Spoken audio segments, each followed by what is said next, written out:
Ayan guys, panoorin natin to guys, ang ating idolong si Marlon Tapales. Ito ay pinaghahandaan niya na yung magiging laban niya na paparating na laban.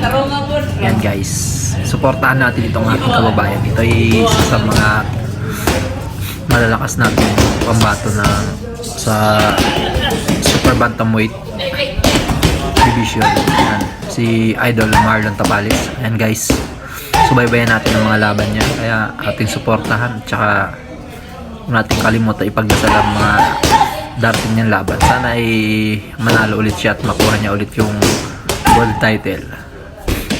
May papalapit na siyang laban. Yan guys, kaya puspusan yung kanyang ensayo. Guys, suportahan natin yan ha, huwag natin kakalimutan. Isang napaka-humble na fighter. Although, syempre, pag nagbebenta ng laban, natural lang talagang kailangan nilang gumawa ng strategy para kumita, para marami yung manood sa pay-per-view. Ganyan, natural lang yan yung nag-aangas sa lona. Pero, okay lang yan kasi boxer to boxer naman yung inaangasan, hindi yung sino man na hindi dapat angasan. Natural lang yan para mabenta yung laban. Marami na rin mga sikat na boxinger na ginagawa talaga yan. Strategy yan, yung pag-aangas. Pero ito si Idol Marlon Tapales, nakita mo napaka-humble naman sa mapapanood mo sa mga galawan niya, tsaka mga sinasabi niya pagdating sa training. Yan, focus na. Ayan, magkasama yung dalawang idol natin.